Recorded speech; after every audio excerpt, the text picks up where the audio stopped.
All right, let's talk about something you probably think you've got down cold, the subject of a sentence. But what if I told you that the simple definition we all learned in school, well, it's just the tip of the iceberg. Turns out the humble sentence subject is leading a secret life, actually 8 of them. So let's pull back the curtain.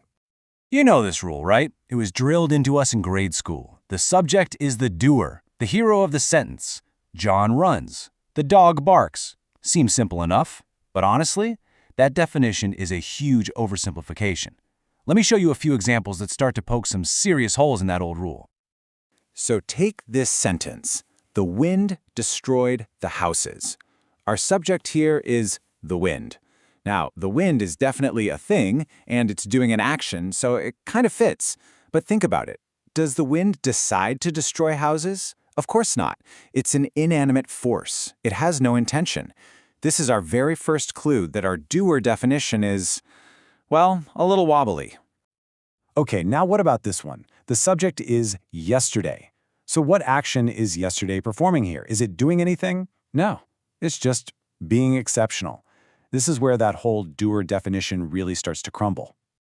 And here we have it, the final nail in the coffin for that simple doer rule.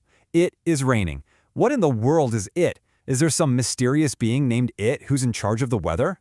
No, here it is like a phantom, a ghost in the grammatical machine. It doesn't seem to refer to anything at all.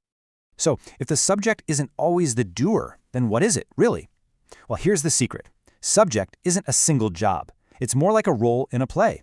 And that same role can be played by lots of different actors, each one bringing something totally unique to the part. Let's kick things off with the 2 roles that are actually pretty close to our old doer definition.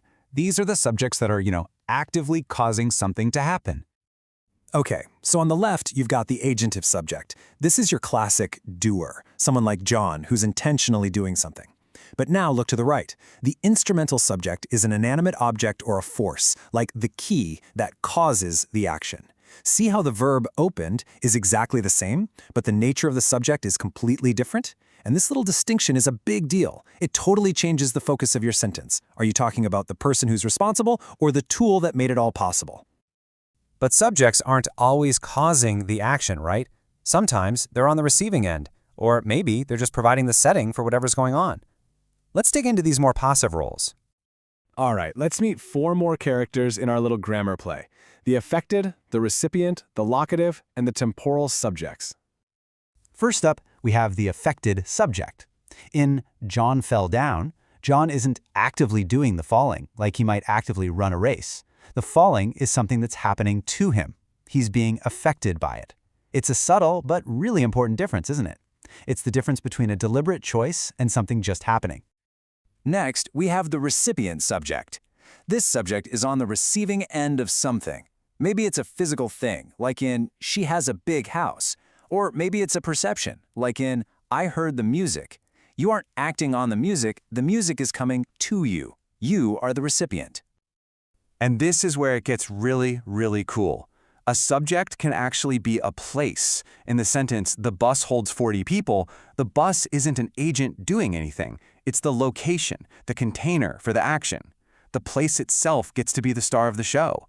It's a perfect example of how flexible and honestly, how creative grammar can be. So just like a place can be a subject, so can time. With a temporal subject, a point in time, like tomorrow, becomes the grammatical anchor of the whole sentence, even though it's not really performing any action at all. We are in the home stretch now. Let's tackle our last 2 roles. Now, these are a little more abstract, but stick with me, because they're essential for getting the full picture. And we're finally going to solve the mystery of that phantom it.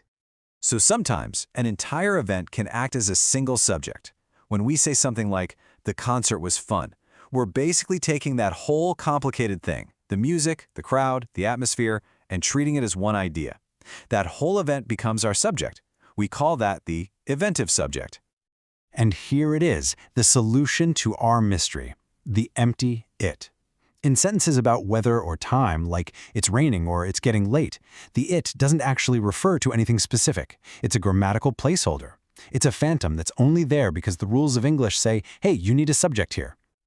Okay, you've officially met all 8 of the subject's secret identities. So now, you think you can spot them out in the wild?